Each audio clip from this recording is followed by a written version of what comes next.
میں سید ذیشان الطاری اورنگی ٹاؤن سے بات کر رہا ہوں۔ میرا باپا کی بارگاہ میں سوال یہ ہے کہ بہت سے لوگ شلوار اوپر سے کی طرف کھوس کے نماز پڑھتے ہیں اور بہت سے لوگ پینٹ فولڈ کر کے نماز پڑھتے ہیں، کیسے نماز ہو جاتی ہے؟ اوپر کی طرف کھول کر فولڈ کر کے، اچھا ہاں، یہ پائچے جو فولڈ کرتے ہیں نا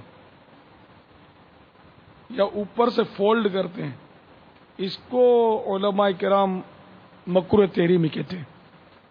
تو فولڈ نہیں کرنا چاہیے۔ اگر پائچے نیچے گرتے ہیں تو مکروہ تنزیہ ہے نماز، اگر ٹخنوں کے نیچے ہے تو پائچے، اگر فولڈ کریں گے تو وہ اس کو آپ یعنی کف ثوب، کپڑا لوٹنا، فولڈ کرنا، اس سے حدیث پاک میں منع کیا گیا ہے کف ثوب کرنے سے۔ تو یہ عام ہے کہ یہ عوام سمجھتی ہے کہ ٹخنے سے نیچے پائچہ گرے تو نماز ہوتی ہی نہیں ہے۔ بیچارے سمجھتے ہیں اپنی کم علمی کی باعث، معلومات کی کمی کے سبب، تو ایسا نہیں ہے، مکروہ تنزیہ ہے ٹخنے سے نیچے ہوں تو۔ اور ہر وقت اوپر ٹخنے سے پہننا چاہیے پاجامہ، تہبند، کہ یہ سنت ہے۔ اور اگر کوئی تکبر سے اپنا پاجامے کو ٹخنے سے نیچے لٹکائے تو وہ آگ میں ہے اور یہ ناجائز ہے، گناہ ہے۔ تو پائچے تو اوپر ہی رکھنے میں عافیت ہے، ٹخنے سے اوپر، ٹخنا اس کو بولتے ہیں۔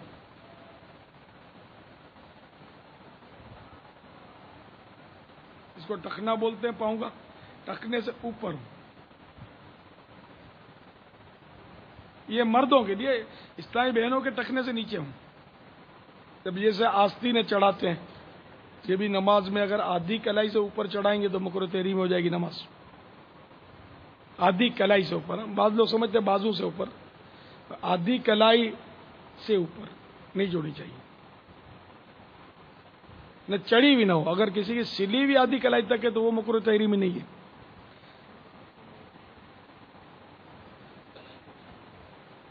کلائی، ہاں یہ بھی مسئلہ ہے۔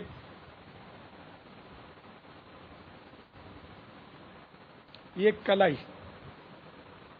یہ ہاتھ کا پنجہ، اس کو پنجہ بولتے ہیں، اور پنجے سے لے کر یہ کوہنی، پنجے اور کوہنی کے درمیان کا حصہ کلائی بولتے ہیں اس کو۔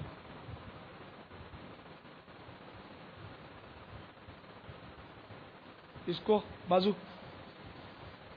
یہ بازو، یہ کندھا،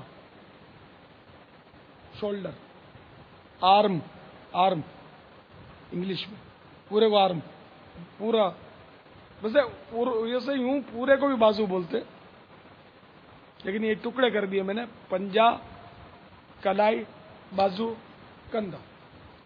واللہ تعالی اعلم ورسولہ اعلم عز وجل وصلی اللہ تعالی علیہ وآلہ وسلم۔